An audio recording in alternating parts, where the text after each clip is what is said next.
Good day, and welcome to the Daily Article Podcast for Tuesday, October the 8th, 2024. I'm Chris Elkins with the Denison Forum, narrating today's daily article written by Dr. Jim Denison. Hurricane Milton rapidly intensified into a Category 5 storm yesterday.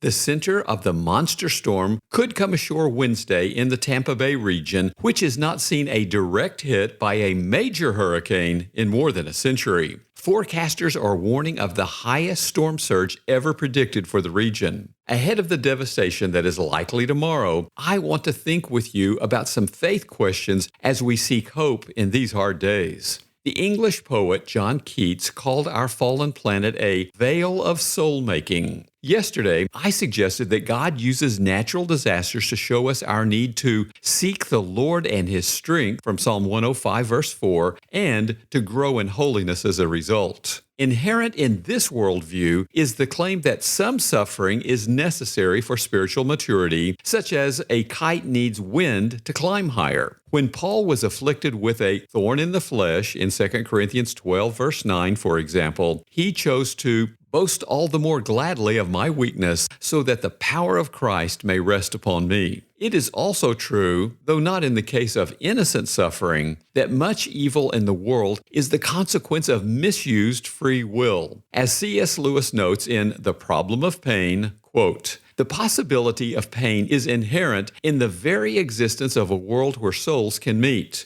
When souls become wicked, they will certainly use this possibility to hurt one another, and this, perhaps, accounts for 4/5 of the suffering of men." End quote. God must allow the consequences of freedom, or we're not free. If every wrong chess move can be replayed, we have no game. The law of gravity cannot function if it is countermanded every time someone falls. But why must this be so? Philosophers Antony Flew and J.L. Mackie proposed the quote-unquote utopia thesis, claiming that an all-knowing, all-loving, all-powerful God could create a world in which people are free and grow to full spiritual maturity without the presence or necessity of evil and suffering. We cannot understand how He might do so, but we're not God.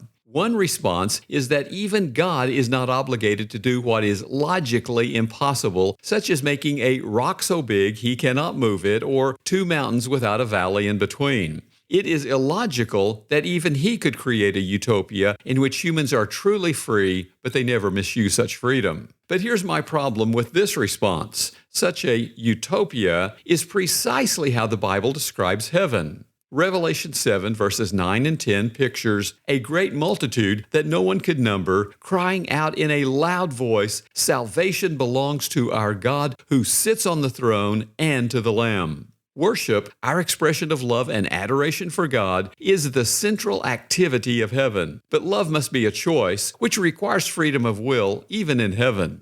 At the same time, in the first part of Revelation 21, verse 4, we are assured that in heaven, death shall be no more. Since Romans 6, verse 23 teaches the wages of sin is death, it's hard to see how there can be sin in heaven without death as a consequence, or how there will no longer be any mourning or crying or pain, noted in the remainder of Revelation 21, verse 4, while sin is present. So, if we will experience a utopia one day in which we are free, but sin and suffering do not exist, why not now? Mystery is part of the Christian faith. We wonder, for example, how God can be three, yet one. Jesus could be fully God, yet fully man. And the Bible can be divinely inspired, yet humanly written. In the same way, I do not know an explanation for our suffering world that is free from all questions and mystery. But let me ask you this. Do you truly believe that our God is all-knowing, all-loving, and all-powerful?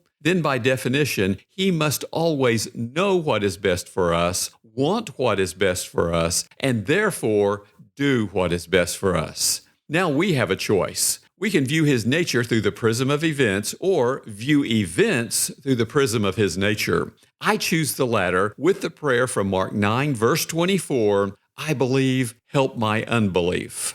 all the while knowing that there are truths in this world God cannot reveal to me because I am unable to comprehend them, as referenced by 1 Corinthians 13, verse 12. But this world is not all there is. Max Lucado quotes a friend who says, quote, "Everything will work out in the end. If it's not working out, it's not the end," end quote. While the utopia of heaven raises questions about earth, it also offers wonderful assurance about life beyond this life. As Paul declared in Romans 8, verse 18, "I consider that the sufferings of this present time are not worth comparing with the glory that is to be revealed to us." How can we have this same confidence? Henry Nouwen observed, "We are fearful people. We are afraid of conflict, war, an uncertain future, illness, and most of all, death." Nouwen notes that this is a problem because this fear takes away our freedom and gives society the power to manipulate us with threats and promises. However, Nouwen states, when we can reach beyond our fears to the one who loves us with a love that was there before we were born and will be there after we die, then oppression, persecution, and even death will be unable to take our freedom. Once we have come to this deep inner knowledge, a knowledge more of the heart than of the mind, that we are born of this love and will die into love, that every part of our being is deeply rooted in love, and that this love is our true father and mother, then all forms of evil, illness, and death lose their final power over us and become painful but hopeful reminders of our true divine childhood. Will you come to this deep inner knowledge today?